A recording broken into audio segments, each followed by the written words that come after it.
are here. I got to stop delaying the inevitable. I have this little knife here. We're going to be unboxing it.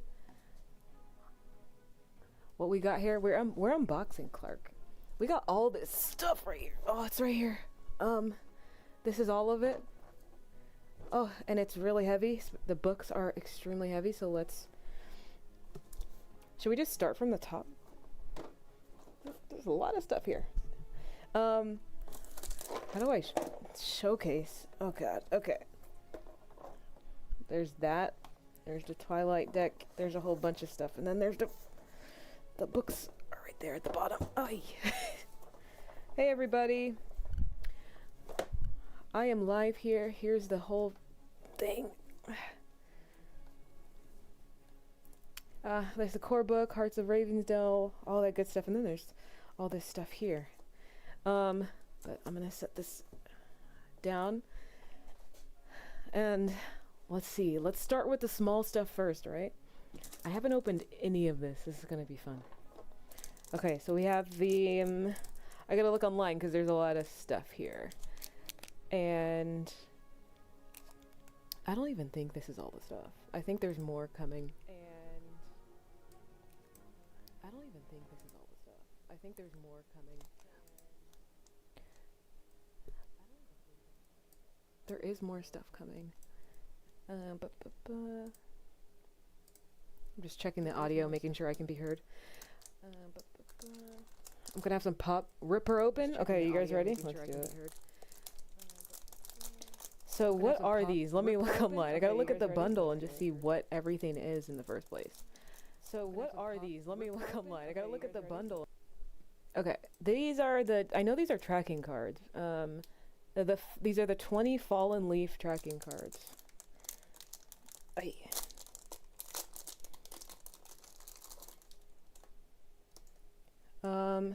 And the material, they're all shiny, so, like,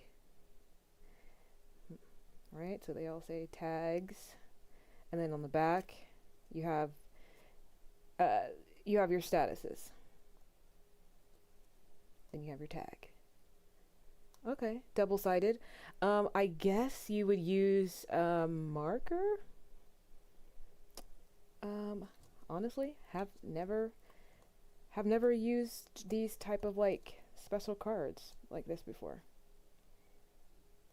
But it is very thematic for this game. It's all fallen leaves. It's pretty cool. But I guess dry erase markers with these right here. Yeah, dry erase. Anna. I don't have any on me. I don't think so. No, so I'm going to set this aside. We got the dry erase markers, and then we have the 20 Fallen Leaf cards that we just looked at, and these are the river pebble dice, 8 Legend of the Mist dice. Honestly, I don't even remember ordering this. I think it was just they sent me everything. Oh, I think that's all 8. They are two driftwood gray dice, 2 willow, misty, and sandy dice. They're actually 12-sided, by the way. Is this all 8? Yeah, it is all 8. They're actually 12-sided, but they show numbers from 1. They show numbers 1 to 6, I guess. So giving the same statistical result as a 6-sided die. Interesting. I wonder why they started doing that. They actually started doing that with their, what's the word? They started doing it with the Otherscape dice. And I have the Otherscape box as well, you guys. Also just as heavy. But that's what they look like. 12-sided. And they feel, it's like plastic. So, listen, you roll 2. The point of this game, you roll 2 6-sided die, and plus your tag. So if you're gonna roll, it's a 2 and a 5. Oh, that's what the 5s look like. 7 plus 2 is 9. There you go. That's the dice. I'm not a dice goblin, so I'm just like, I don't know. They feel like plastic dice. I don't know. Do they roll better than a D6? I don't know. D12 marked as D6, so they roll better. They roll better? Okay, so everybody who, like, rolls poorly, usually while they play, get these dice then. Apparently, they roll better. There we go. Or maybe I'll just put them back in the box, actually. Or maybe I'll leave them out. I don't know. Do you guys want to see them? I'll leave them right there off to the side.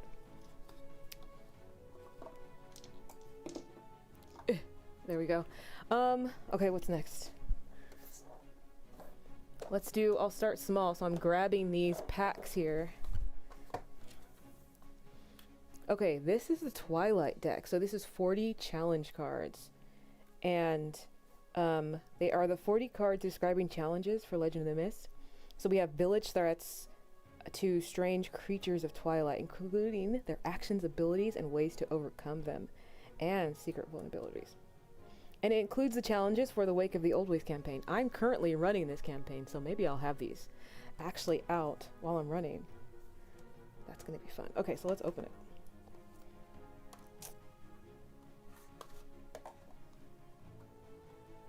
Oh, yeah. Come on. Come on. There we go. Box is empty. Okay. Oh. Okay, these are also kind of like you can draw on them. Well, I don't draw on them, but like you can do dry erase markers. Oh, these are like the this one here is from Wake of the Old Ways campaign from Hearts of Ravensdale. Boggart. Ooh. Oh, this is gonna be very cool. Dog Boys. The Drowning Beauty. Definitely gotta get the Drowning Beauty in a game. The Bargaining Devil. We have a Sadistic Gowler, is that how you say it? Gowler? Yeah, the art is great. The Bombardier.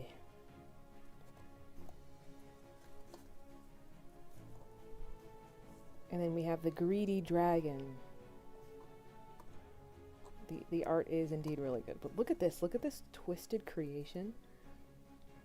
That art is crazy. It looks like those things that when you like zoom in on somebody's skin, like all those little bugs we have all over. Jailer? Gowler is a jailer? The art is so cool. And look at the harvest tag. Has like a pumpkin melted into their skin. And then I like that the challenges are like, also it's a close-knit circle. It's not even like, you gotta break into it. Oh, look at a Stormhelm Knight. Oh, that's so cool. I made a YouTube short on them. Oh, that's cool. Okay, and then okay, here we go. The back has all their information. Stormhelm Knight. There we go. So, you got to get to a tier 3 if you want to harm them, a tier 3 to convince them, and a tier 3 if you want to bribe them, and that's how you overcome them. And it shows all their info.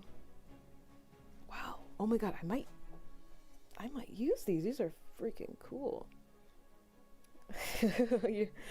Anna, look away. I think one of my players is watching. Look away. Look at albino salamander. Shrine. Oh, that's cool. This might be the shrine. There's a couple shrines in the campaign. Albino salamander. Oh, these are tough. Let me see.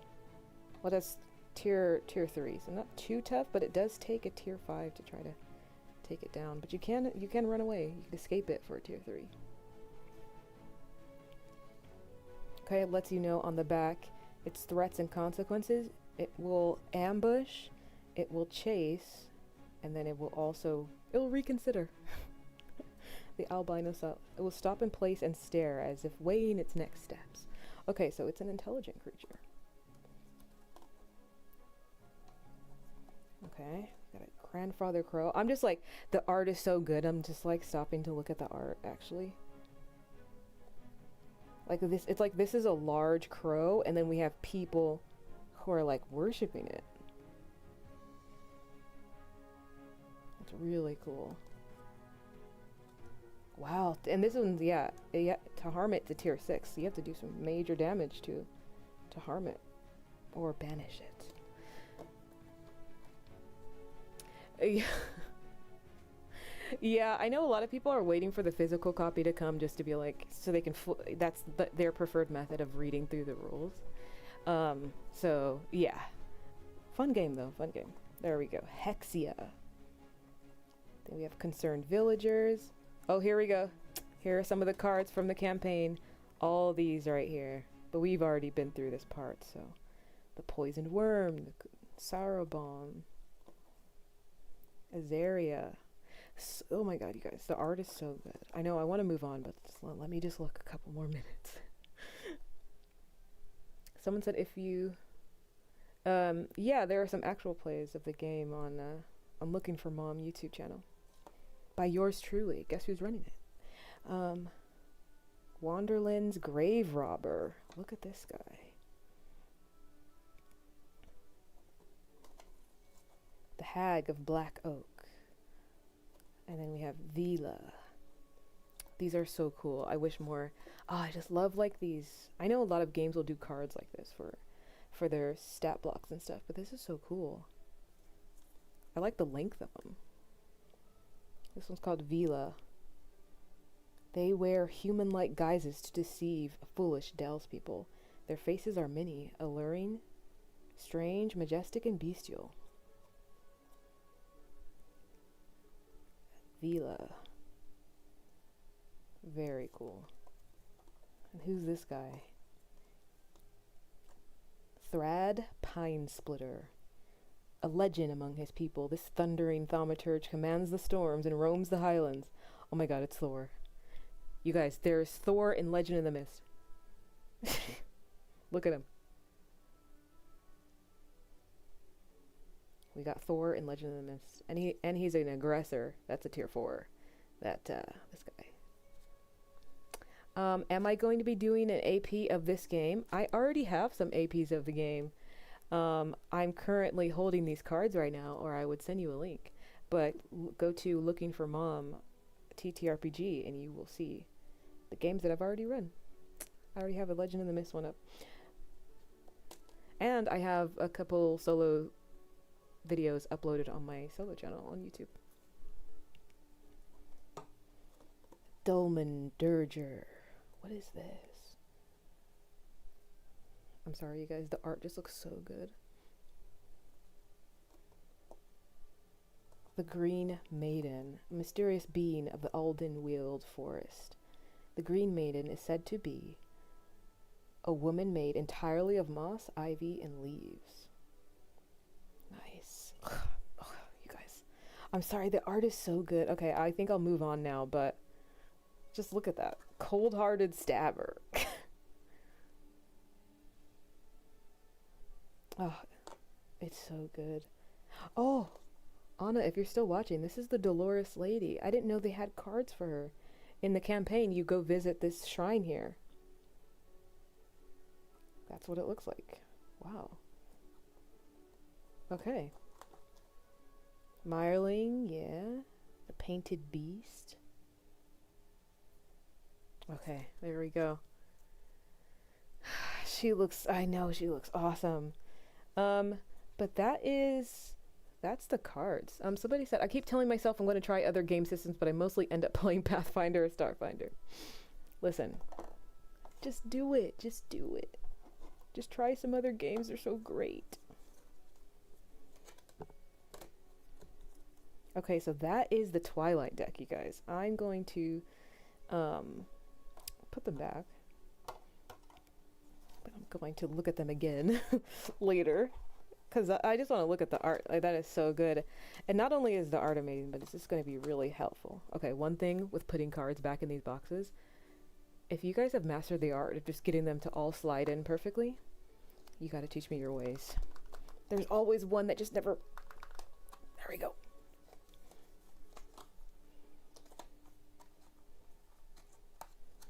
Close it back up. Bam.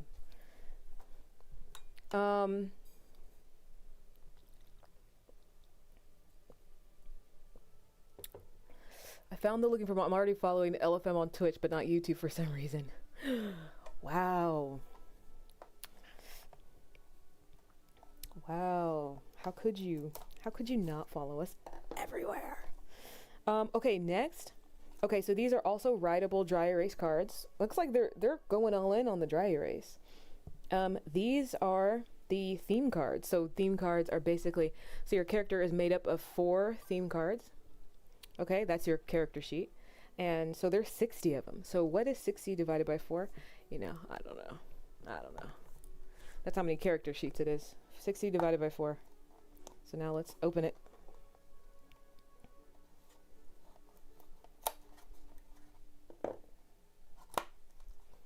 Oh my god, these are going to look really cool too. So these are the theme cards, accessories. The art already looks good just from the outside.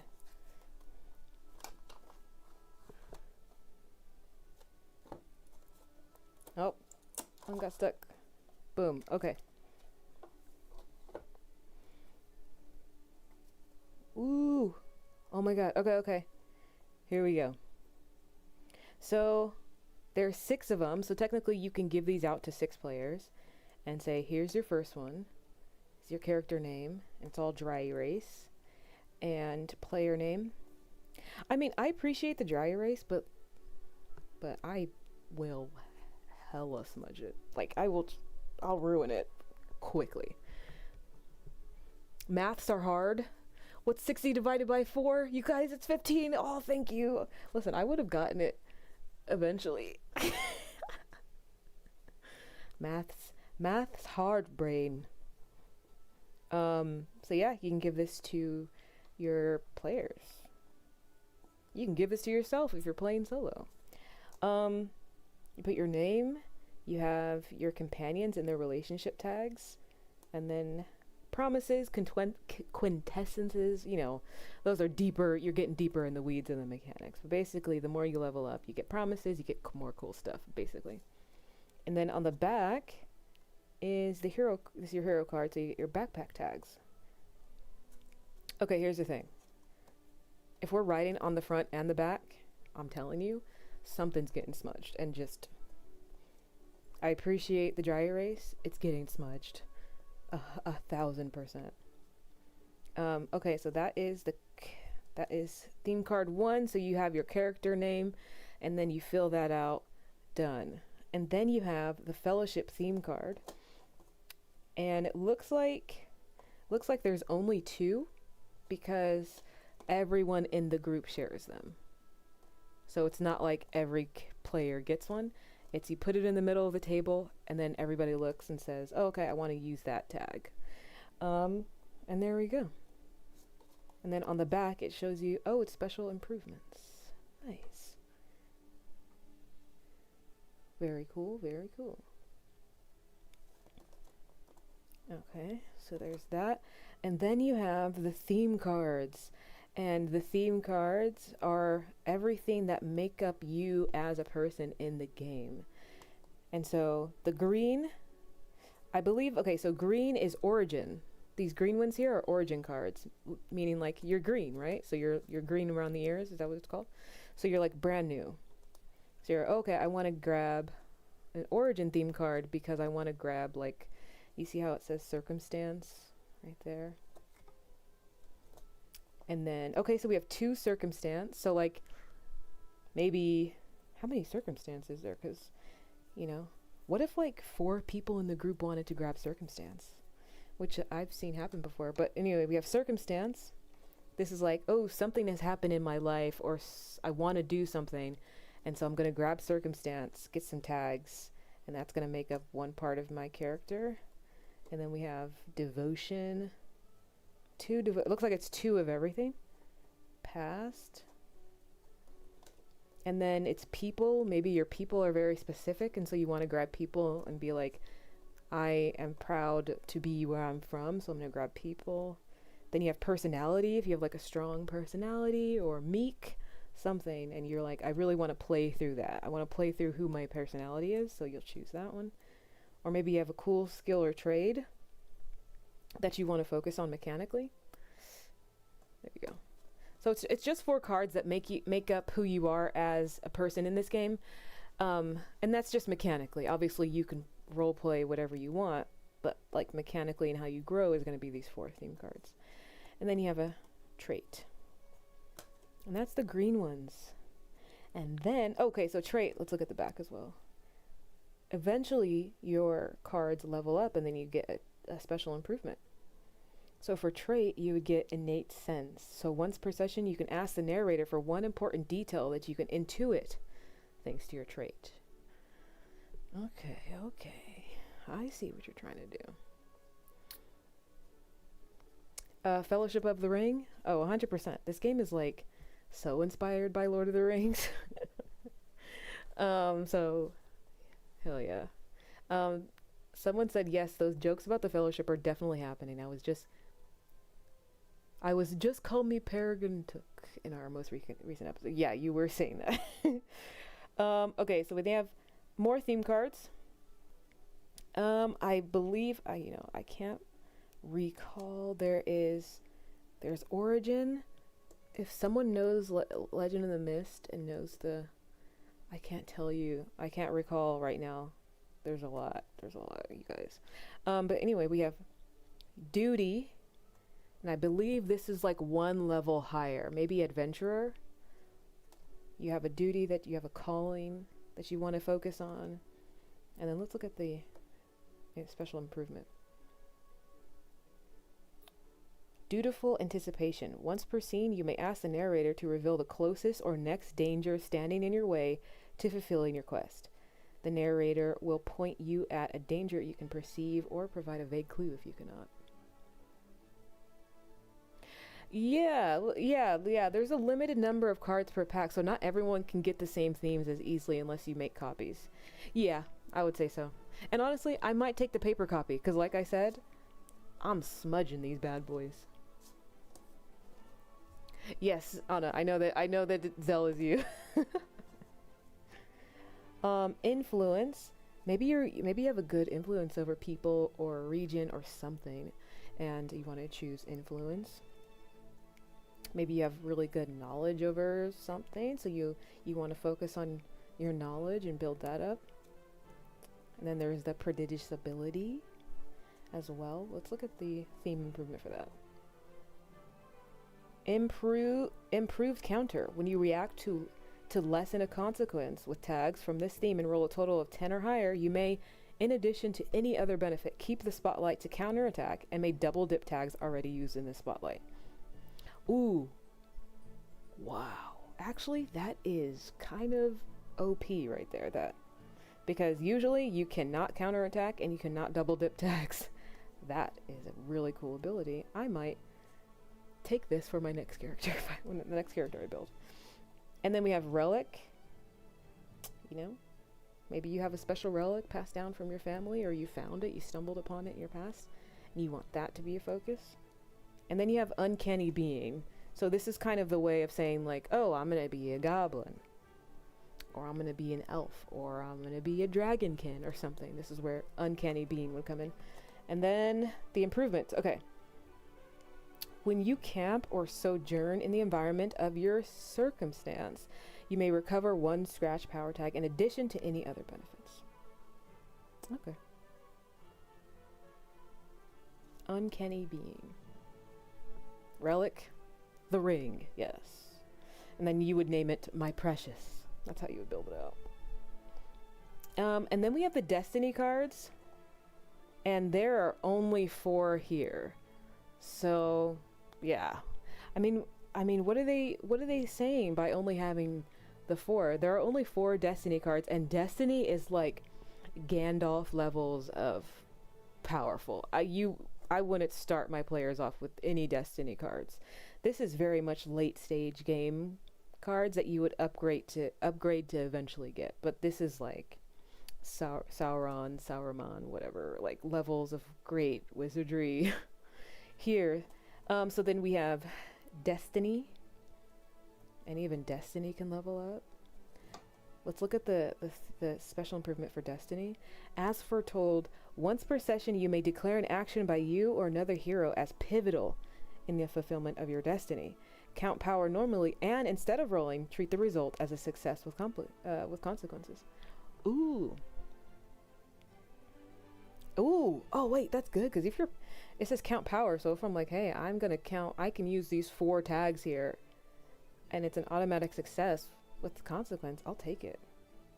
Because it has been foretold. Okay. I need this. And then we have Dominion. Like, Dominion is like, you have great power over a large, vast land, you know? Or a realm. This is why these cards are, I don't know when or if anybody's gonna get to these Dominion cards, these Mastery cards, because it's gonna take a second. You have Dominion, and then you have Mastery. This is like, I've completely mastered something. I don't know. I'm trying to think. I don't know why Jack Sparrow came to my mind when I thought of Mastery. What is Jack Sparrow the master of? Charm. The master of charm.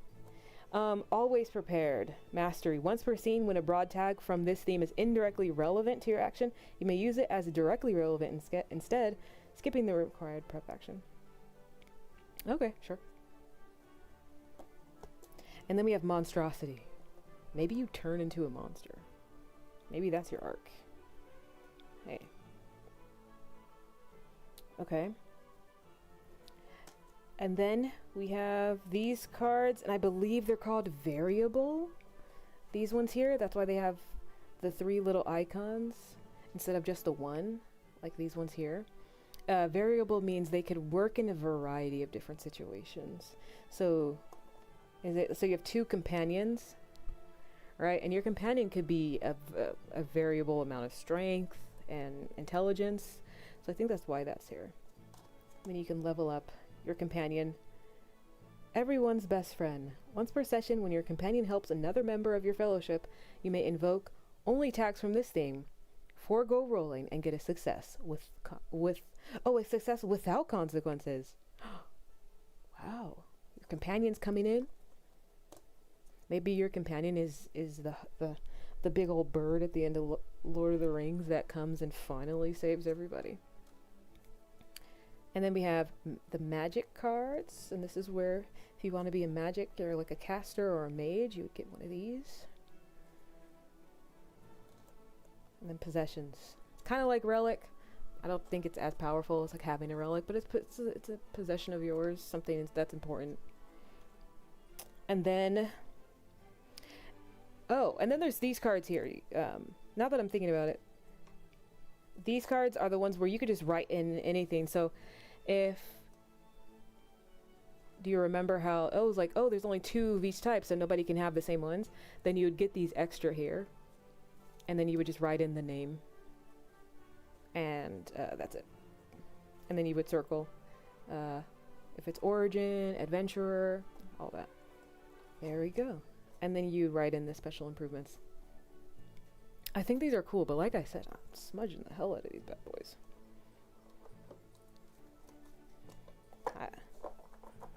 They're so cool, though.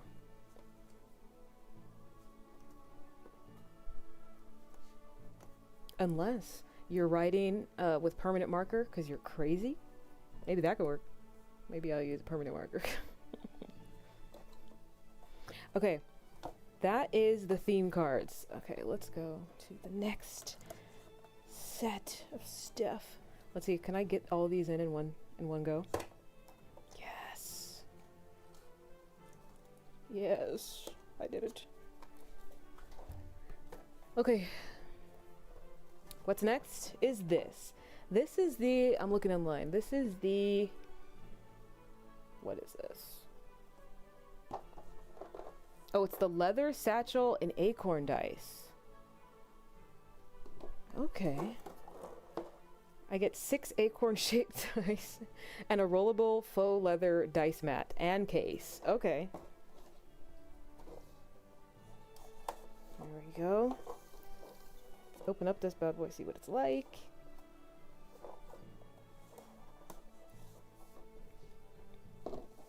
It's a leather, satchel, and acorn dice. Companion, Sam. Yeah, I guess you could have Sam as a companion. That's a good one, actually. Okay.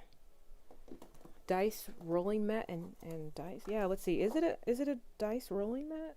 Yeah, rollable faux leather dice mat. Okay.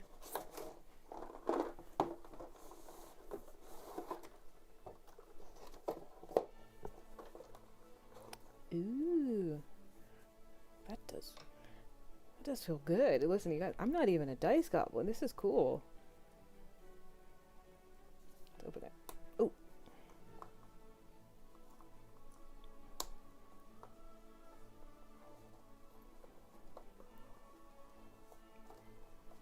Is this the dice mat? Or I never rolled with the dice mat. Okay, let me just grab this real quick. Look at the acorn dice. Oh my. Okay, I'm just gonna set this to the side real quick. Oh my. This is hilarious. Acorn dice. Now, are these better than the 12-sided dice? I don't know, but they're acorn dice.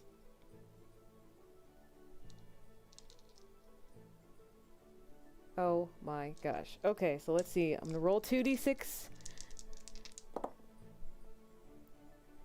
I rolled a 1 and a 6. You can't see it, but I rolled it.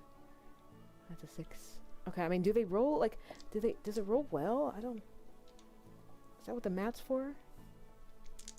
So you... Oh, I dropped it. So you're rolling. Oh. Okay. Yeah, 4 and 4. Okay. Does it roll better than these? I do like the feel of these a little bit better, even though the acorns are cute.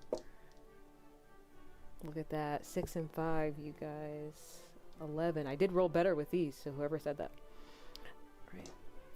Oh my gosh, look at these little acorn dice. I call one of my TTRPG friends a chipmunk. Maybe I should send these to her. So these are the acorn dice. Let me roll one more time. Let's see if I can get double 6. Come on, double 6. That's a 1 and a 3. Boom. Like, it feels good. I just don't know, like, is it weighted well? I don't know. Yeah, I guess they roll like normal. A 6 and a 2. And then, so this is the mat. Let's look at the back of it.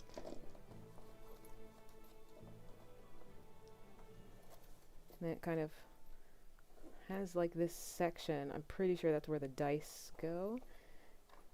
And it has like Legend in the Mist embossed in there. The little bird. Nice.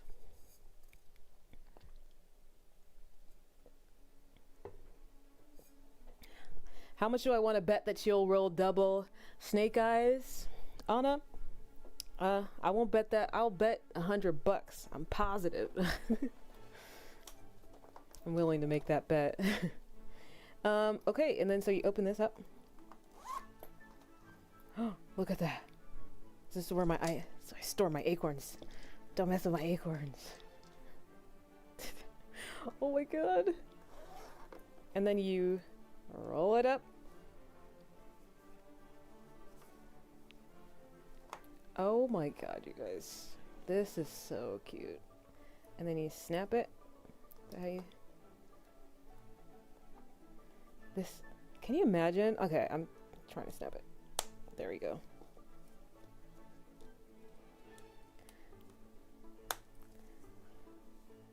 So cool. I'm just imagining, like, you're going out, you put this in your bag, like, before you go play, and then you're like, okay, you guys, I'm ready to go. Then you unroll your mat. You're like, okay, 2d6, right? Let me grab my acorns. Yeah, 6 and a 1. That's a success with the complication. Okay. Acorns go there, but maybe can I put my 12-sided dice in here? I think they're a little thicker. I think they're fitting. I think they fit. Can I fit all of them in there? I don't think so.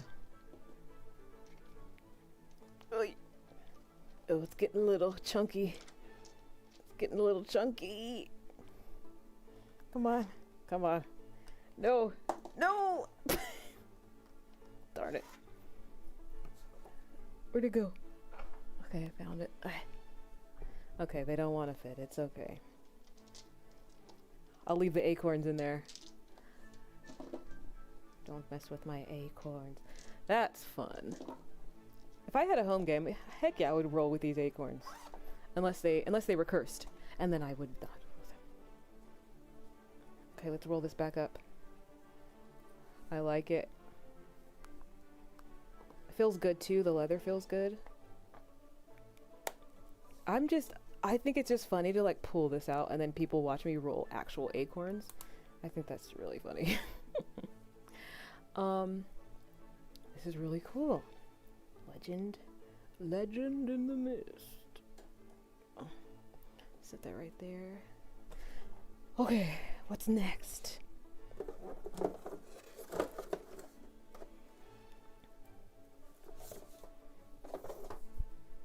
Next we have the Action Grimoire. Suggestions for hero actions and consequences. So, if you're new to this game, it is super helpful. If you're like, oh, I can't think of anything on the fly, I'm not sure what to give the players, I'm not sure what to say, you know, this will be super helpful because Otherscape has something similar. And that is also super helpful. So this is the Action Grimoire. Feels really good too. 100 action suggestions. So you'll find suggestions for battle, crafting, cunning, magic, and social interaction. I mean, I might have this open too. Like, this is really, really helpful.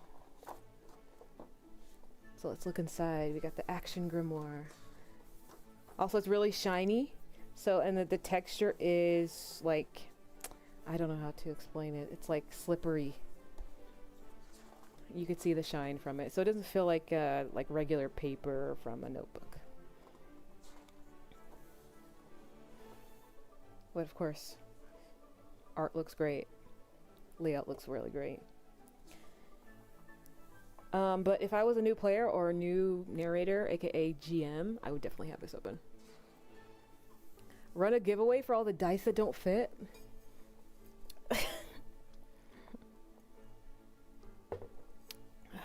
You know, maybe.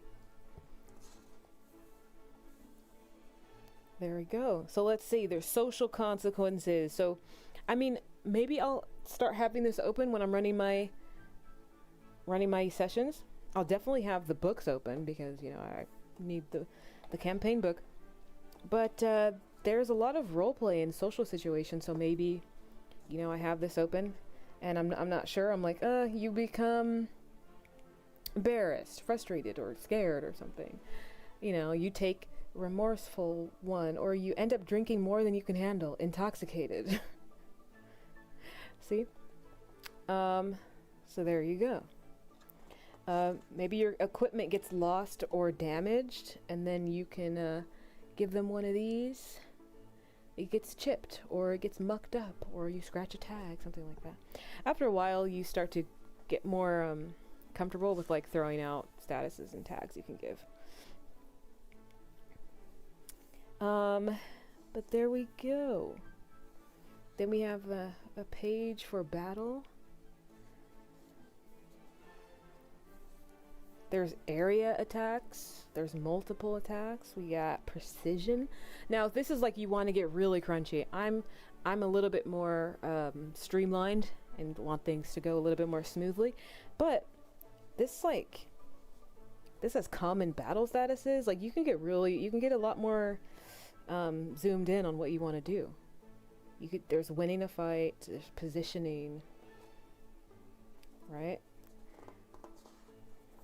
And it lets you know what you can do. There's 2 weapon, restraining an opponent, ranged attacks, hand to hand. Shows hand to hand on this page here. And then feinting or distracting attacks. Wow, it really gets into it. Impairing, provoking. So this is just a whole bunch of battle. I would love to get into this a little bit more on one of my actual plays. I tried to do like a streamlined, montage of a battle, but to get really zoomed in, I think would be really fun. Like to do Legend in the Mist and have like a Lord of the Rings style battle outside of the keep. And then you can really prep the coordinated attacks, all that battlefield movement. It's really cool. And then, there's mounted and transport. There's retreating. Can be engaged in the battle. Dodging. And then we have the page for crafting. Maybe you're into crafting and stuff. Yeah, this is really cool. And then so we have crafting, and then there's... Oh, it says cunning. Cunning. From thieves sneaking on rooftop to spy masters scheming in courts, many fantasy characters engage in nefarious activities. Cunning. Information gathering. This is a good one. My actual play was like political intrigue, so gathering information was such a big thing. Asking around is really important. And then there's also consequences. So I'm thinking, oh man, it's a success with a consequence. I can't think of a consequence right now. And then I would just go to this book here and say, okay, you get the information, but it is vague, or it's, part true, part false. So yes, but, or you antagonize your contact, or someone learns about your questioning, and so you're starting to expose yourself. Oh, maybe I should have this bad boy out. Cunning, sending secret messages. Really cool. Also, just like the art is just so good. Sometimes you're just getting lost in the art. So you got exploration and survival. So cool.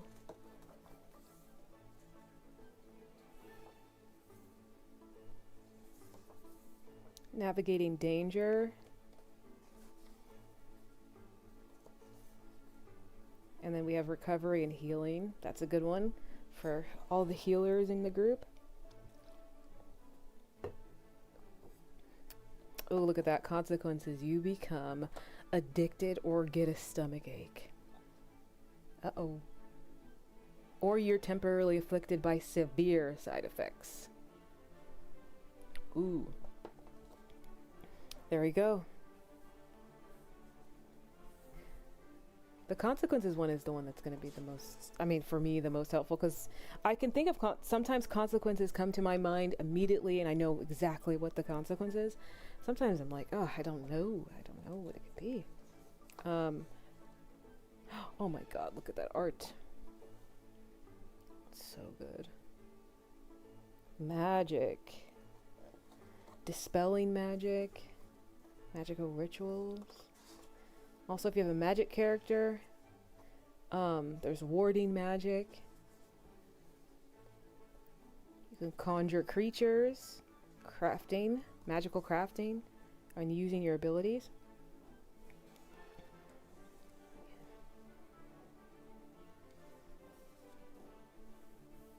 Granting abilities to people or items. Oh my god, you can grant abilities to people or items. Oh, I guess, yeah, you can bestow a success, an ability tag such as bat wings, or long leap, or giant size. Nice. And then we have the social interaction tags. Oh yeah. This is all just really cool. Social interaction, making an impression. We employ a cat's paw. see, social interaction, and then we have the index in the back. But yeah, Action Grimoire is going to be really helpful. Going to have this one out. So we got battle, crafting, cunning, exploration and survival, magic, and social interaction. And I think that's a good set of categories. Battle, I'm going to come back to this and just read through what it says, because it's going to have some really cool battle tactics. And I'm not big on combat, but it just seems so interesting.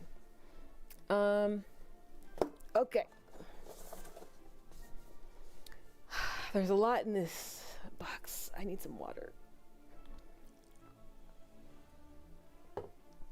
Okay. Next, we have the scene maps and tokens. We have 8 scene maps on 4 two-sided sheets of locations in the world of Hearts and Ravensdale, plus 51 tokens for heroes, characters, and monsters from the Wake of the Old Ways campaign. Oh. Nice. Okay.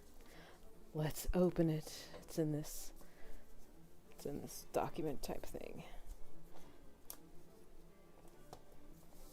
I don't want to rip it. I don't want to, like... Okay. I think it's going to tear no matter what. I'll try to be gentle, but... Uh-oh.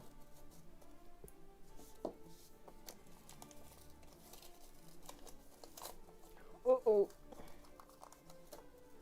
Yep. There's no... I don't know if there's any clean way to do it.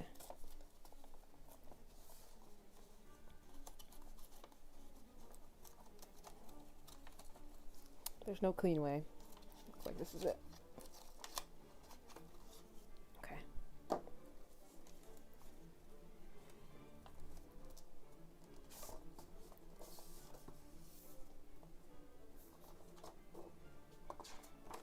Oh, it opens. Okay, I see. Here we go, here we go. So it opens up. This is the burrow. Once again, really good art. And so then we flip it over, and then we have the woods. Here. Shows the woods. Legend of the Mist. So we got the woods on one side, and then the burrow on the other.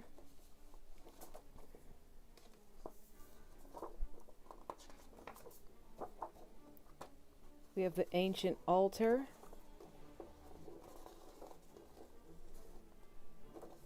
I like how they don't call it like a specific name, so they keep it pretty general, so it doesn't have to be the one from the campaign. It could be any altar that you go to. And then we have the palisade.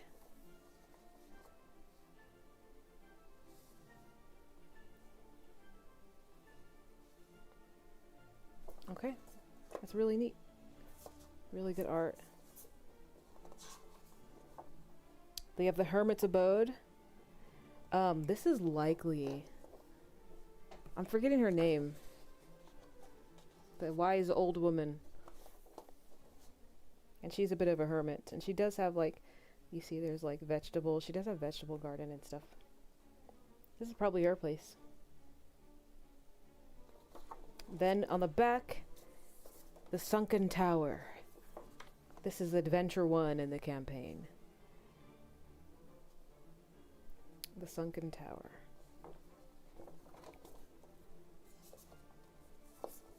And then the Folkhearth. This is also from Adventure 1, but it's just called the Folkhearth, so it doesn't have to be from the campaign. But this is the first adventure when you're starting the campaign. Eventually, the townspeople will be in here. And then we have the fields. And this is where the campaign kind of like, this is the inciting incident happens here. Again, really well made illustrations here. And then we have all the, I don't want to pop any out, but here are the tokens.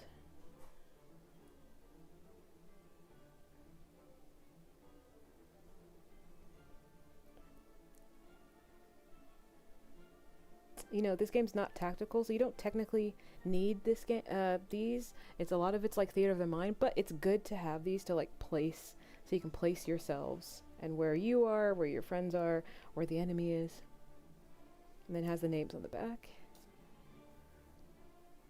Is this 51? Yeah, maybe. Let's count. There's 5 up here. 1, 2, 3, 4, 5, 6, 7, 8, 9. Okay. Oh, okay. I see. Art by Alejandra Pinal and Mark Heretsky. Really good art. Shout out to them. And that is it for the map pack. So I'm going to put that in there.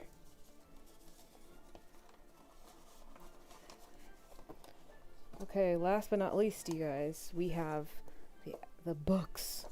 The beast. After I put this back in here.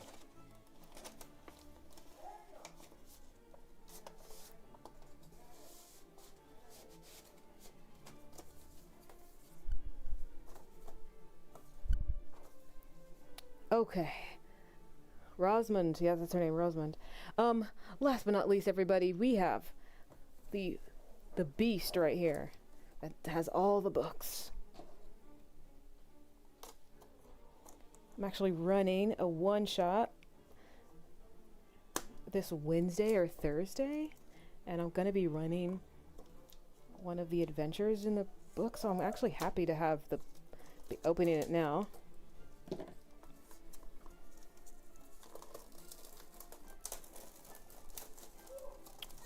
Oh, here we go. It's coming off, everybody. It's coming off. It's heavy. Oi! Oh my god, shaking the entire desk. Oi! Oh my god, there you go.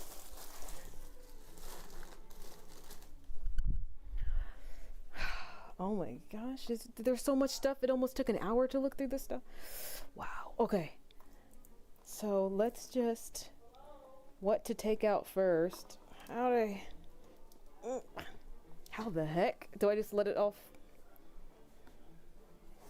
Oh. Oh my god. Oi. Just want to say the box right here, nice and sturdy. We'll look at it later. I'm going to set it to the side for now. Okay, here we go. First we have... Okay, you guys.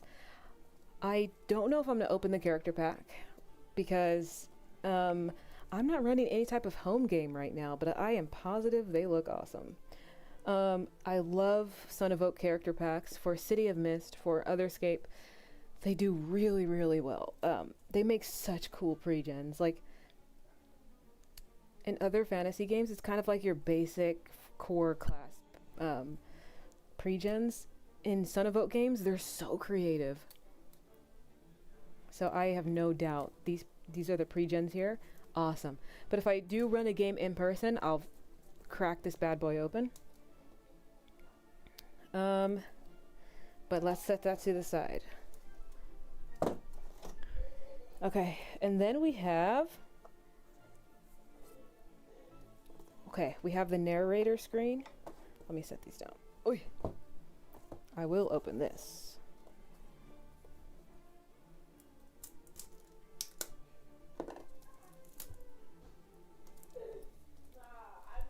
Did they misspell narrator on the spine of the narrator's guide? Did they? Oh my god, I didn't notice. I'll take a look. Hold on. That'd be scary if they did. Ooh.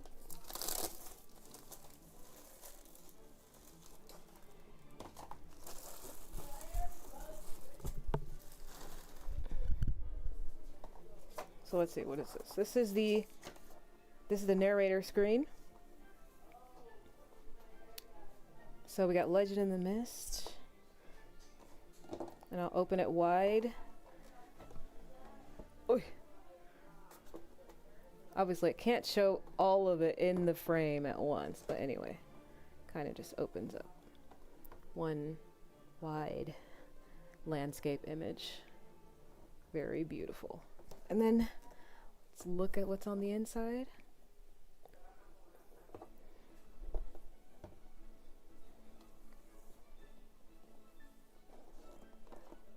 So this is screen 1 as camping, you know, adjusting difficulty, how, you know, the core game loop of establishing the action and the consequence. Consequences on the second screen. And then it has challenge consequences by role.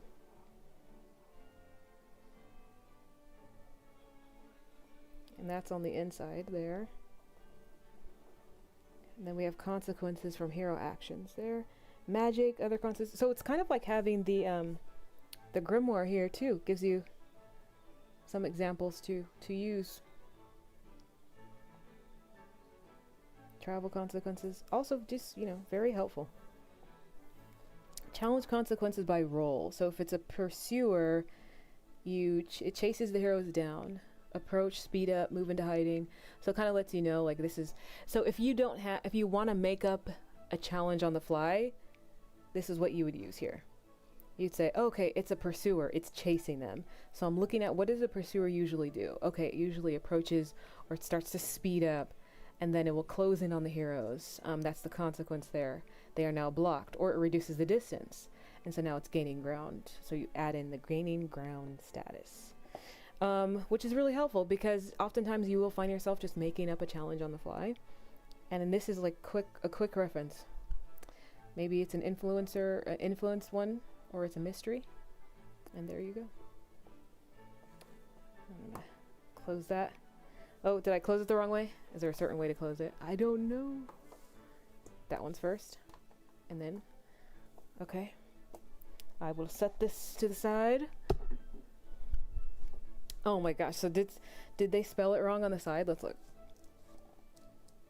Oh, they did. Oh my gosh.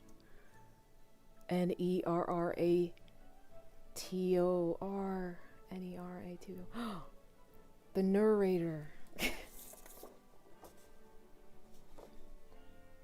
And you know what? On this, it's spelled correctly. On this little paper right here. Uh-oh.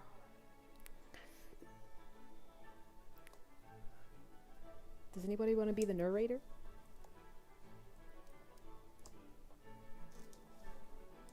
I think it's fine. I think, you know, sometimes things slip by. But we have the core book here. This is for the heroes, for the characters, for the player characters. This is for the players. That's the one they read.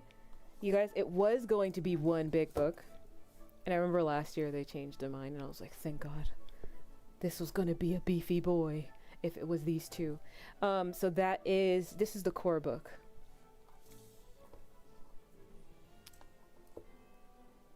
It's really good. Okay, how many pages is the core book again? Okay, about 237, 38 pages. There we go. Core book.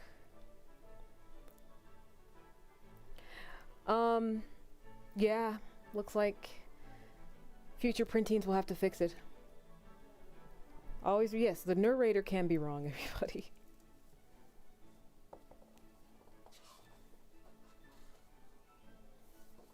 Now I'm just flipping through the book. Not all of it, but it's nice.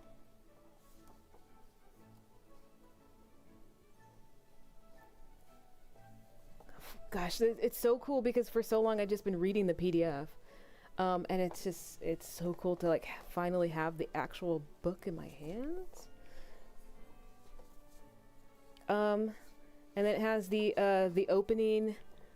This is the opening comic, like learn to play comic right here. Which is really helpful. Oh my gosh, I wish every one of their games had this. This was such a good idea. I think they should have this for City of Mist, Otherscape. Love it.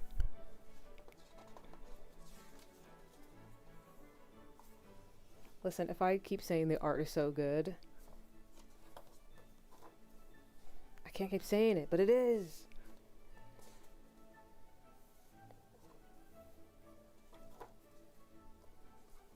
Okay, so hold on. Where's the table of contents? How to play, how to make a hero. Let's go look at how to make a hero. The makings of a hero. There we go. That's Rosamund. She's in the campaign.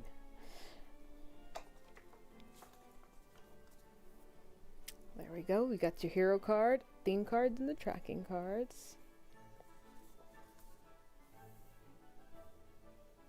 Your story is told through themes, as we saw the theme cards earlier.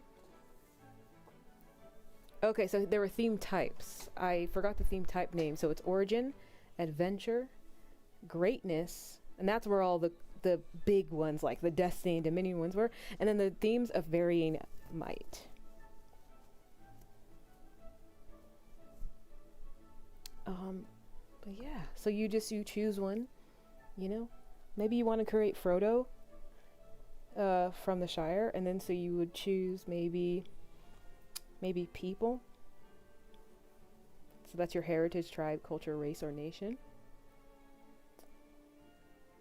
Yeah. Yeah, the comic tutorial, it is a great way to learn the game. And just the concepts of it. And then there's also theme kits where it's like, I'm not sure, you know, tags make up a character. I can't even think of any tags. And you're like, okay, well, maybe I want a companion. So you go to page 126. And then it shows you companion. Then you have theme kits. You're like, oh, maybe it's a guardian spirit. And even if you just need something to spark inspiration, you go, okay, I'm going to look at guardian spirit. Prevent harm, warn me. Okay, flash of light. Oh, that's good. And then you add it to your character. Or you can have an imposing wolfhound, inspiring master, irksome pixie, or maybe Samwise Gamgee. Maya wins the coolest games. Those pebble dice speak to me more than they... Hey, stop looking at my pebble dice with those weird eyes. Get your eyes off my pebble dice, you little freak.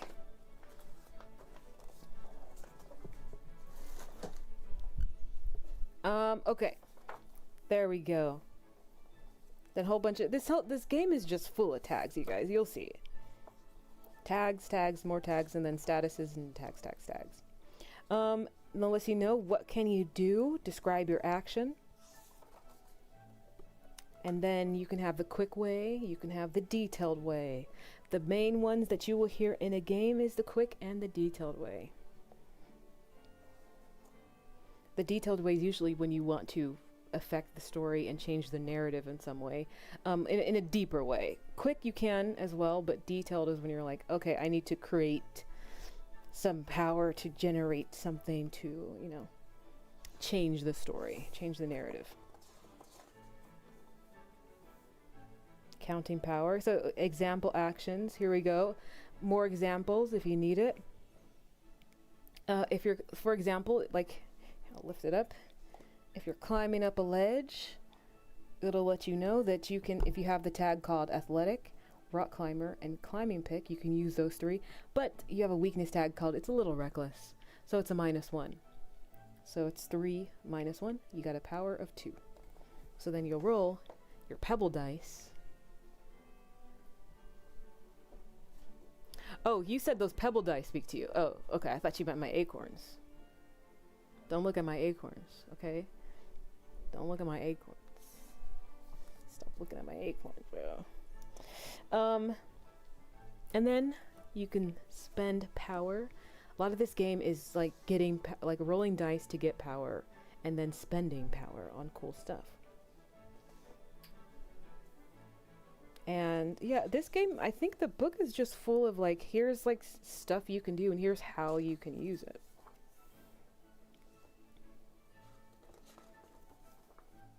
And then again, it has this page is just consequences again, just like the action grimoire. So if you didn't have the action grimoire, this book will get the job done. Probably not as in depth, but it'll get it done, and then you learn like types of consequences here. Again, example consequences, example negative effects. And then again, example reactions and their power. So there's just a lot of examples. I believe you should have a very good idea of how the game works by the time you're done reading through this. And then statuses. Statuses are very important in this game. This game is all about power tags and statuses. It's like every page is pretty. I think that helps when you're reading it. It's just like the graphic design is so good. You have camping and sojourn. That's how you kind of take your downtime. And then crafting items. And then we have hero development. Improving a theme. Writing out your milestones. Yeah, lets you know. Example evolve themes. Like I said, you start at Origin, which is the green one. So at first you're strong as an ox, and then you level up, and then you become the Dalish strongman. So you're no longer just strong as an ox. You are known as the Dalish strongman now.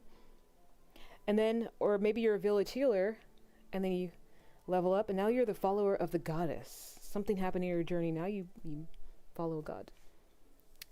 Sword of Thunder, that changes to Avenger of the Land. Now you have a destiny card. Right? So there you go. And then here we go, talks about promises, and this is where you'll probably learn about the quintessences and all that good stuff. You see, gain, it says it right here, gain a quintessence. And then we have the secret of magic.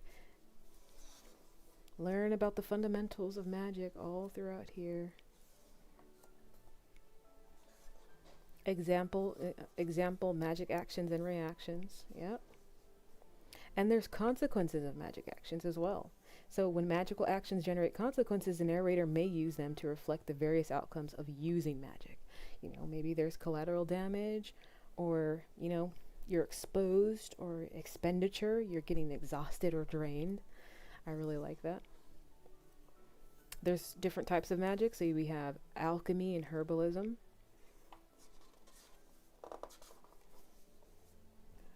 Oh, Fae patronage. There we go. Mark of the Fae.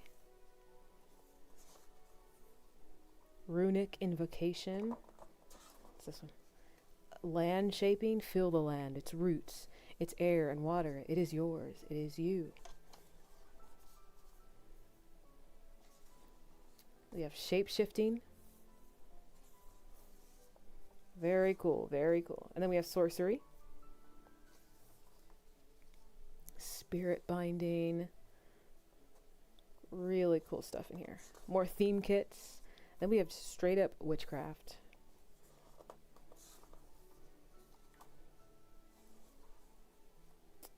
And there we go. Appendices, and then just glossaries all back here.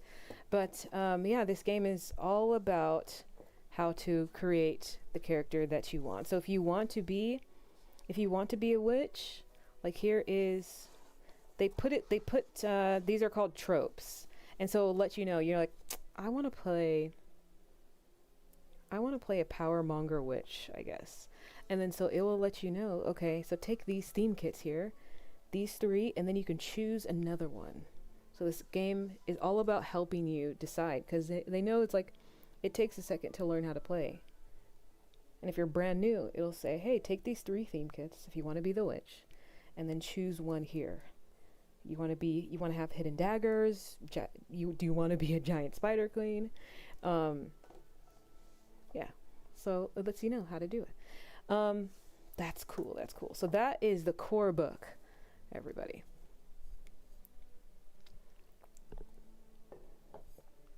Okay, so next we have the core. This is core book, but part 2 for the narrator, aka the narrator. Here we go. Learn how to narrate the game. Teach your group the game with the starter adventure. Make your own challenges. Let's look inside. Let's go.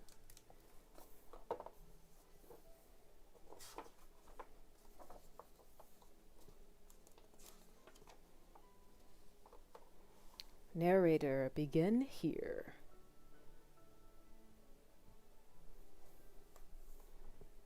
Setting up a game.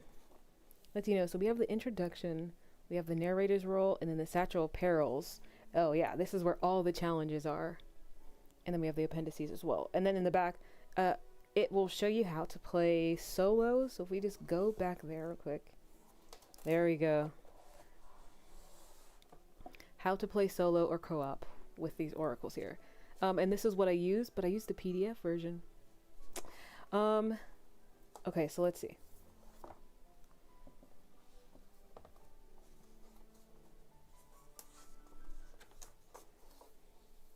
Playing a session, how to make choices, adjusting the difficulty, your role, setting up a game, running a session. Okay, so the narrator's role. Narrating a session. Oh, okay, so it's going through everything. So a typical adventure and session. Again, it's more examples. So just like with the hero book, this one is just, okay, how do you run it? Here's like more examples. Session 1, session 2, session 3. And it walks you through.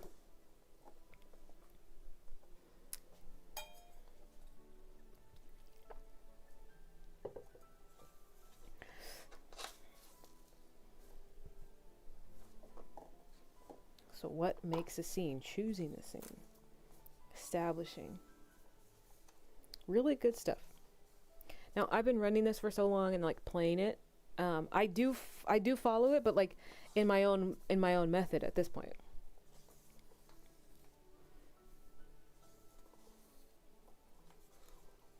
So, oh wait a minute.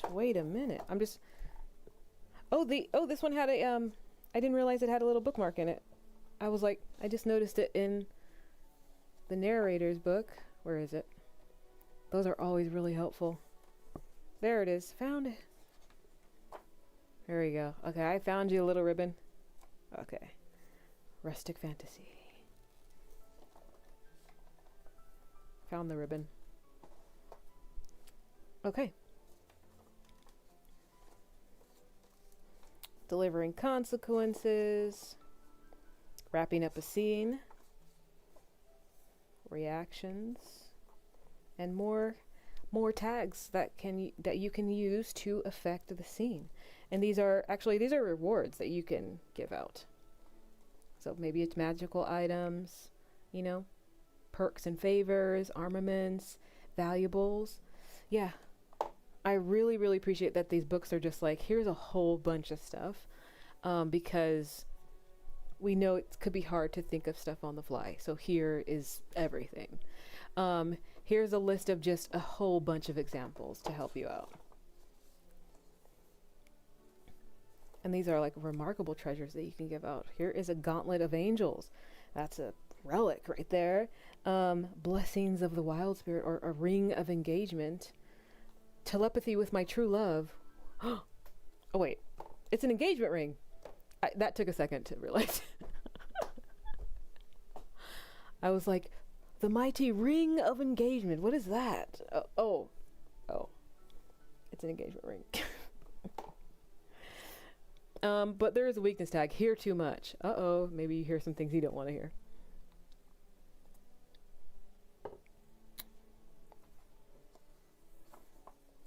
Okay. Nice. And then it lets you know, okay, how do you design adventures in series? Setting up a game. However, if you're a storyteller at heart, you may want to prepare your very own adventure or even entire series and craft the story your fellowship will play through. Which is, yes, that's what I did for my actual play. I used the rules here. So, yeah. It gives you, it asks you, what's the main problem in the adventure? What's the gameplay style? Okay, is it battle, focus, chase? Is it investigation? Is it like a mix of both? Anyway, lots of good stuff. I will have other videos going over like everything inside the books, but for now we're just looking through it fun.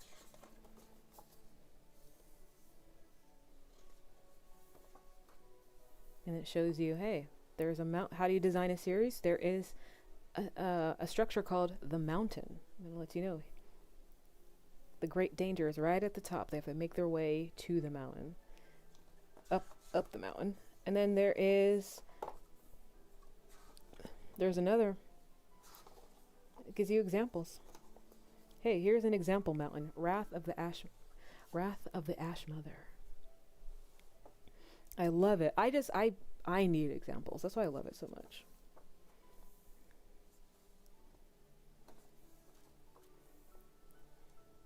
Slow Bird. If you enjoy slice of life, you can have an entire first act dedicated to home sweet home adventures. Listen, one of these days I gotta do it. Gotta do a slice of life campaign.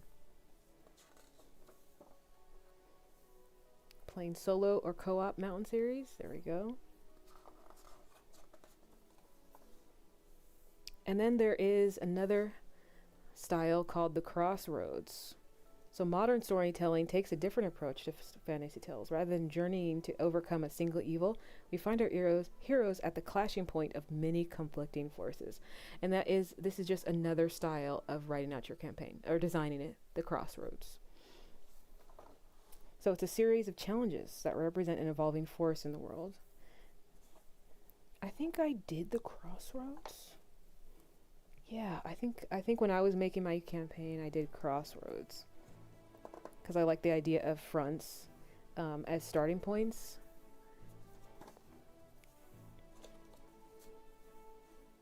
Okay, ribbon. Love a ribbon. Love a ribbon. Highly recommend just getting like tabs or something. You're gonna need extra bookmarks for this book because you're gonna be referencing a lot. Like like camping all the time. That's what I reference a lot. So probably gonna put a bookmark in for camping.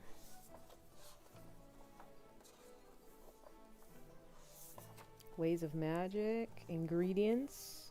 Magic requires extra effort. Okay. So if you're going to be a magic user, there's a consequence, you know.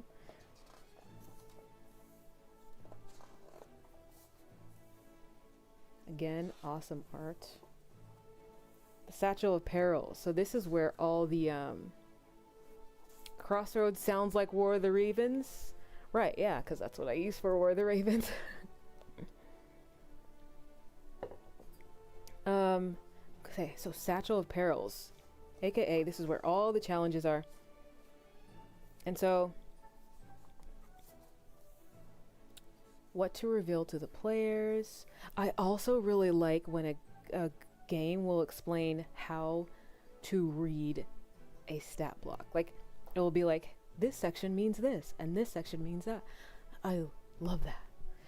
I love that it's like, here is an example, grabbing gnome, and you go to E. Then it goes, oh, this is the challenge rating and its rolls. It lets you know that the 2 dots here, the stars, are its rating. And that they go between 1 and 5. And it's a general indication of its difficulty level. And I love that. And then you go here, you see, because like you'll just, if you're brand new and you just see the word, limits, you're like, okay, what the heck is a limit? Then you go here, limits. They define when a challenge is overcome. Okay, cool. You want to learn more about limits? Go to page 169. There you go. Love it. Okay, what is 169? Let's see.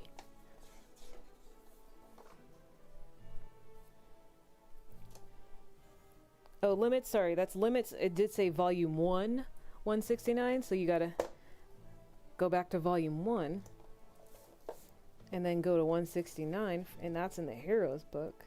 If you want to learn a little bit more. There we go. Every hero and many challenges have a limit. There you go. But yeah. Also, creating challenges in this game is so fun. There you go. It lets you know what journeys are. Journeys are like these montages, step-by-step progression along a sequence. It's like a montage, so you don't have to play through something like in the nitty-gritty, unless one of your players like rolls really poorly, and then you have to stop the journey and actually zoom in for a long time. And then it tells you how to create your own challenges. And then here we go. Here are the challenges.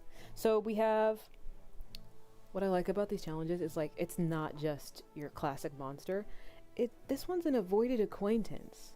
We all have those. Oh god, we gotta stay away. We gotta stay away. This is a person who used to be close to one or more of the heroes, a past friend, lover, family member, etc. Until something happened that broke the relationship and wounded their pride. Unfortunately, they're not over it. That's one of the challenges here. And I like that. It's like, yeah, it's not a beast. It's an acquaintance that you would rather avoid. And then we have commoners, and lets you know different types of commoners. So you can have a child, a distrustful commoner, a drunk, you know, militia, rabble rouser.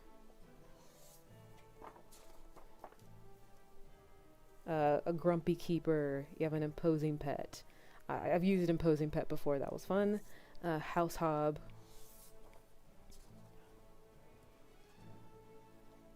Stern magistrate. There we go. Some journeys in here. We got the boggart again. Boggart's really cool. And then you got a hedge witch. Yeah.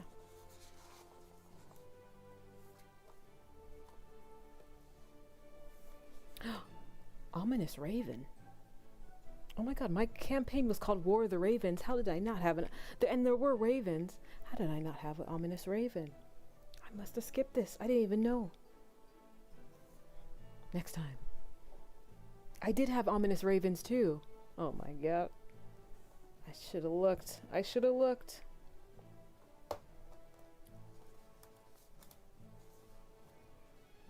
Okay, we have a Brutal Outlaw. I like how it's just like, it's a dismal ferry ride where it's just like, yeah, you could have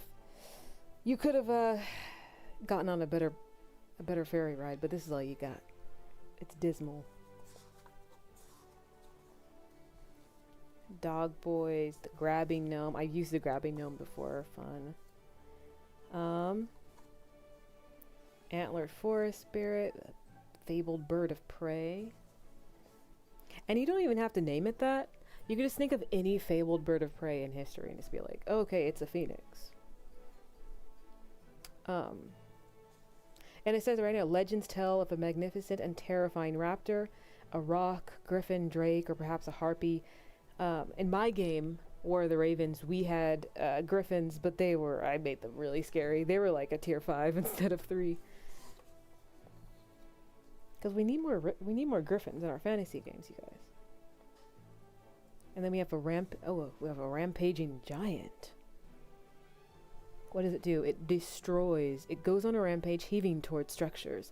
It tears something down. Raised 4. Oof. That's pretty bad. Look at... Limits only go up to 6. Immediate tier 4 is bad. That's... Get out of the giant's way. How do you appease the giant? Okay. Okay, they're pretty dumb, actually. So you can harm them for 5. Or you can outsmart them for 3, because they're kind of dumb. Or you can overfeed it, and then once you overfeed it, it kind of triggers the giant sits down to digest or nap. There you go. Just gotta outsmart it. Don't let it get near you. More journeys. Echoing Cavern. Mountain Pass. Morose Mire. Oh, Kraken. How the heck is a Kraken not at least a tier 5? Krakens are scary. That should be a tier 5. I would up that myself. But I am I'm tough. I am tough. You can escape. Oh my god, if it does swallow you, you could try to escape, but it's going to take a tier 5 status. You need to get out. Oof. Okay, we have treacherous waters journey. If you want to, I want to see like someone do a a water campaign, like a seafaring campaign with Legend of the Mist. Otherworldly assailant. Okay, but anyway, yeah. So this is just full of. You got a lot more. We got a soldier. We have a frontier healer. So a lot of challenges here. Heartless warlock. We have a dark tyrant. That's a tier 5. So dark tyrant. Maybe that's a vampire, or maybe there are vampires. All right. Oh, I spoke too soon. Immortal vampire. There we go. So listen. Curse of Strahd and Legend of the Mist, 1000% doable. 1000%. Crafting journey. Twisted creation. A provisioning journey. Journeys are all about it's just a big old montage. Titanic and Legend of the Mist, what? Vignettes and stuff like that. General vignettes. This is good. Vignettes are they're quick moments inside of a journey. So if you're thinking like Lord of the Rings, when they're traveling across many, many miles and mountains, we're not with them for the 10 hours it takes to walk. We just see the montage of them walking. So that's what a journey is. And then inside of a journey, there's a vignette. So you tell a player, hey, here's this vignette. Who wants to take it? It's just this quick beat. It's a quick roll. And we just see how this quick moment in this montage works out. And maybe it doesn't. Maybe it takes some consequences. Or maybe you sell with flying colors. Okay, and then there is the Heap Thing of Skunk Glen. This is the starter adventure that is in the book as well. I ran this as a one-shot. It's fun. It's a really good starter adventure. Really walks you through how to play. Kind of holds your hand really well. I appreciate it because when I was first getting into these games, it took a second to wrap my head around these mechanics. And all these examples I'm thinking for new people is just super helpful. So how to run this scene, lots of examples and showing you how to do it. But then that's the end of the adventure, and then we have the appendices, and then we have adventure ideas. Generate more ideas by using the conflict oracle on 245. Here we go. Generate a series challenge, adventure challenge, or scene challenge by using this information here. This is also what you use when you're doing solo play. But tables in general are just really good for whatever you need. Okay, so I'm going to shut that. That is Corebook Volume 2, The Narrator, aka Narrator. Okay, this is the Hearts of Ravensdale setting book. This is what I will probably have open more than anything. I will have this bad boy up while I am running, because there's the campaign in the back of this book. Also, I make a lot of shorts, like YouTube shorts, based on like stuff in this book. So I will have this up with me a lot. This is a lot thicker. They didn't, split this in two. So this one is a little bit heftier. This one is it's 420 pages, this book. But looks really nice. Really nice. The old kingdom of Gwyrdlin lies in ruins, its once glorious lands retaken by wilderness. Where workers of miracles reigned, now prowl capricious godlings, beastly creatures, and cold-hearted brigands. And then another little, you see it says Mila right here, another little comic. Mila, there you are. Titan. It's really cool. Got a little comic here at the opening of it.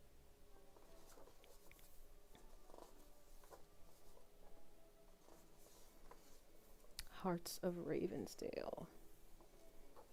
And then Hearts of Ravensdale. This is it's just a really cool, it's a setting book for Legend of the Mist. and it has the introduction, which is like the little comic opening. Then it has hill and valley, so it goes all over like the locations here. Then it has past the bounds, and then wake of the old ways. That's the campaign right here. And the campaign takes place in this setting, so it's cool to like learn about the setting, and then you get to the campaign part, and it just expands on it even more. So, the wind and the trees, child. That is all we see of the woven strands of starlight that guide our lives. Yeah, welcome to the Dales and the campaign setting of Hearts of Ravensdale, a rustic fantasy story for the Legend in the Mist role-playing game. With this book, you can play as unlikely heroes, excited youth, hardy farmers, clever witches, or strange visitors with strange powers. Very cool, very cool. So what's in this book? We have Hill and Valley. This is a chapter for the players and the narrator. It welcomes you to the Dells. It's a secluded mountain region where hamlets and farms are nestled between stretches of wild country. And then we have chapter 2, which is Past the Bounds, and this is the chapter for the narrator, revealing the greater world around and within the Dells, its secrets and its legendary past, as well as a menagerie of typical and unique challenges to face your heroes. And then we have the chapter 3, which is The Wake of the Old Ways, a series of 7 adventures which can be played individually or as a campaign, or as the first act in a mountain-style epic journey. I know that the campaign in this book could be played as part 1, and they will be making a part 2, and I think a part 3. They're going to be creating more campaigns that, like, this campaign can be played as part 1, which is really fun. And then Hill and Valley.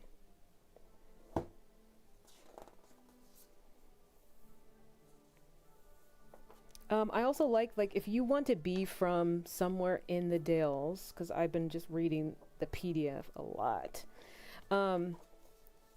It'll be like, hey, if you're from this specific village, here is a theme kit, or here are some tags, you know, that you would usually use if you're from this place.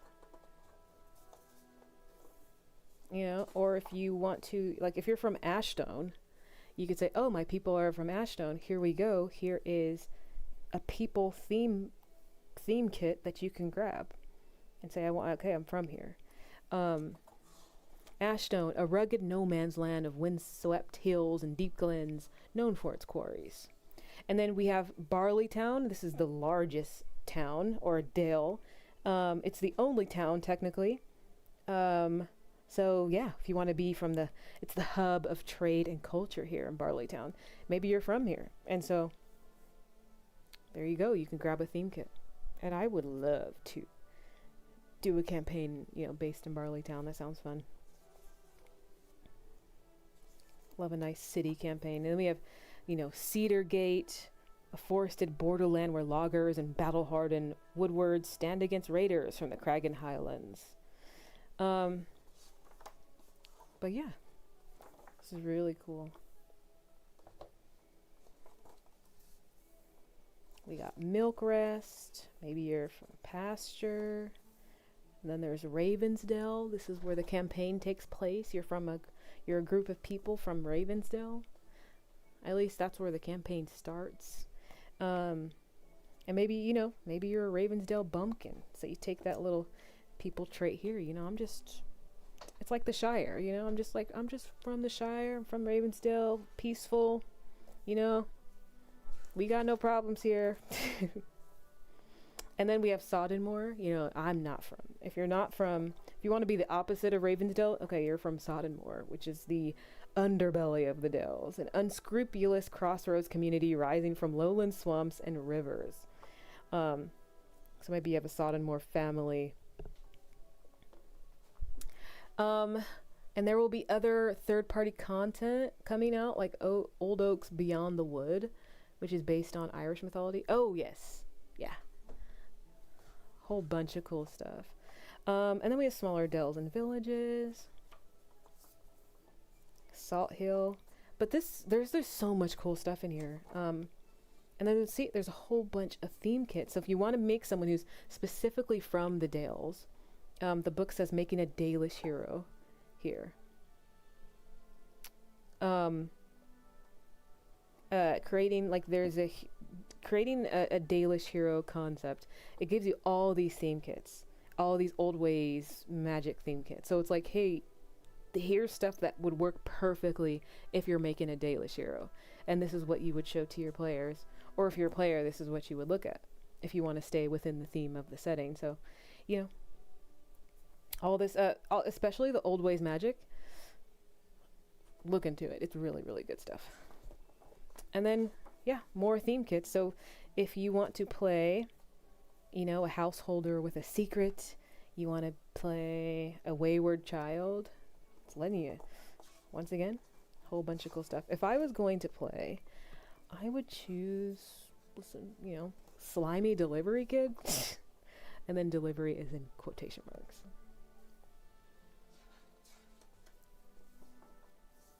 Old ways practitioners.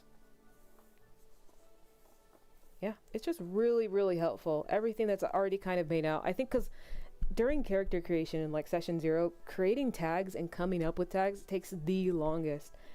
If you're trying to do it all custom and just think of it from the top of your head. That's why these theme kits are so, so helpful.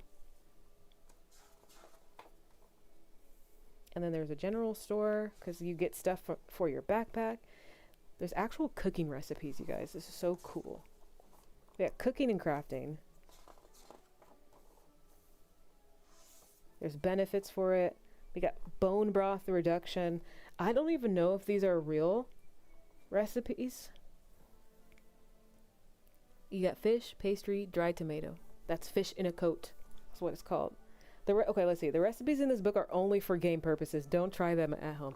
It does say. It's like, you guys don't. This is for the game. Okay. Okay, we won't make it at home. Fine. I know some people would have tried it.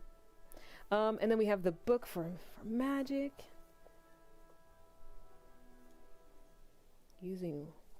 There is a lot on magic here. There's secrets, there's factions.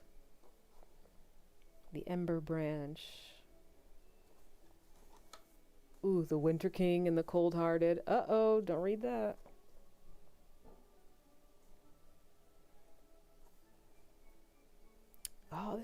Oh my god. The world is a tree. Oh, wow. This is like, hey, here's the history of the world. Here's how everything started. The world is a tree, not an oak that grows upon the earth, but not unlike one.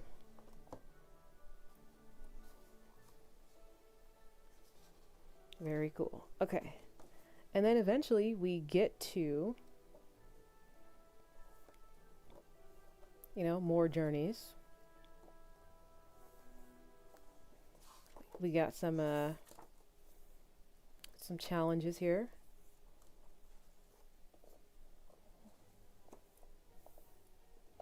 Oh, okay. This is the campaign, everybody. This is Wake of the Old Ways.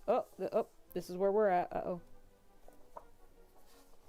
I don't want to do spoilers, but this is the beginning of the campaign. Wake of the Old Ways. Heroes, read no further. This chapter contains secrets. No reading.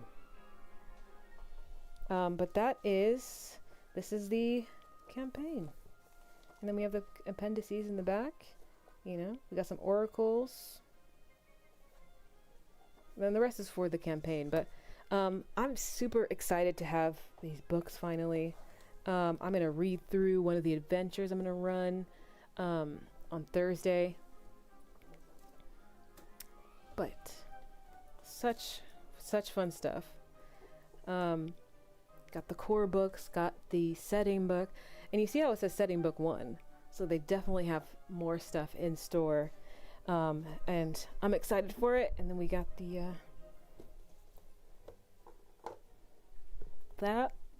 I will put everything back in the box. That's what the box looks like.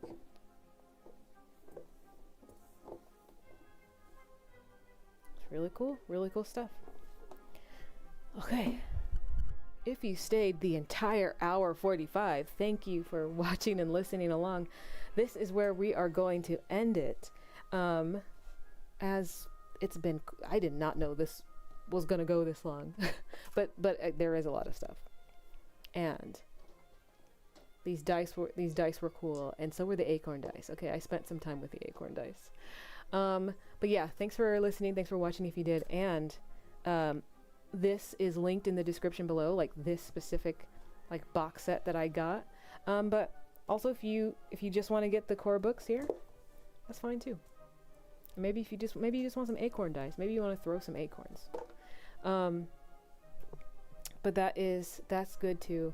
So we are out of here. Oh, someone said, any idea when general shipping is? Oh, I don't know. I believe June, but I can get back to you. I want to say I heard June. But I need to double check. Anywho. But yeah, that's where we're going to end it. Thanks for watching. Thanks for listening if you did. And I will see you guys in the next one.